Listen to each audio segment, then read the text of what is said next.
जोहरचा चारी बाजूने बेडा पडला होता। महाराज गडावरती 4.25 महिने राहिले होते। धान्य येणारं सगळं बंद झालं होतं।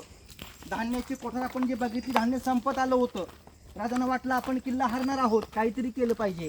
छत्रपती शिवाजी महाराजांचा उजवा हात म्हणजे कोण? नकली शिवाजी। त्यांचं नाव होतं शिवाकाशी। शिवाकाशीचं गाव होतं पन्हाळ्याच्या पायथ्याला। त्या गावाचं नाव आहे नेबापूर। त्या गावातून वरती बोलावून घेतलं।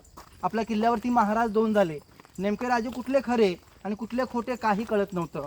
जे राजे पहिल्यांदा बाहेर पडले ते नकली पडले कोण? शिवाकाशीर। हे कुठून बाहेर पडले?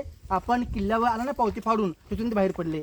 ही खबर सिद्धीला पोहोचली। त्यांनी वेढा काढला, नकली शिवरायांचा पाठलाग केला। त्यावेळी खरे शिवाजी महाराज साशे मावळे, रयाजी बांदल, हैबतराव, बाजीपूर देशपांडे, त्यांचे भाऊ फुलाजी, विठूजी काटे, शंभूसिंग जाधव, बांदल सेना जी बाहेर पडली तो हा मार्ग बघा।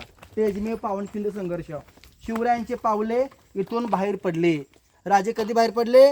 12 जुलै 1660 मध्ये होता गुरुवार, पौर्णिमा होती, पायात चप्पल नाही, खांद्यावर पालखी, धोधो पाऊस, रात्री 8 वाजले होते। आपल्या राजांनी अंतर विशाळगडचं निम्म पार केलं असेल। इकडे समजलं फाजल खानला हा शिवाजी नाही आहे, हा प्रति शिवाजी आहे, मग त्यानं मारून टाकलं शिवाकाशीला।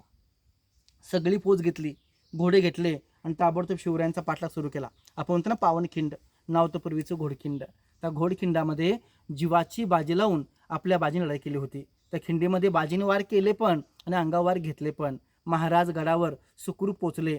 5 तोफांचा आवाज आला। तर काय उत्तर दिलं बाजीने की राज, मी तुमचं काम पूर्ण केलं, मला जायची आज्ञा द्या। माझा अखेरचा मुजरा म्हणून त्यांनी प्राण सोडला। त्यांच्या रक्तानं पावन झाली, त्याला आपण काय म्हणतो? पावनखिंड म्हणतो। अजून लोक आहेत ना कोल्हापूर, सातारा, मुंबई, पुणा, जी लोक आहेत इथून ट्रेक असतो पन्हाळगड ते विशाळगड। अंतर आहे 53 किलोमीटर। इथं पण रस्ता आहे, तिथून पायवाट आहे बरं का पूर्ण।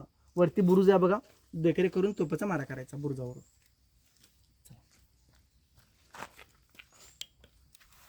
तो रस्ता खाली गेला असंच।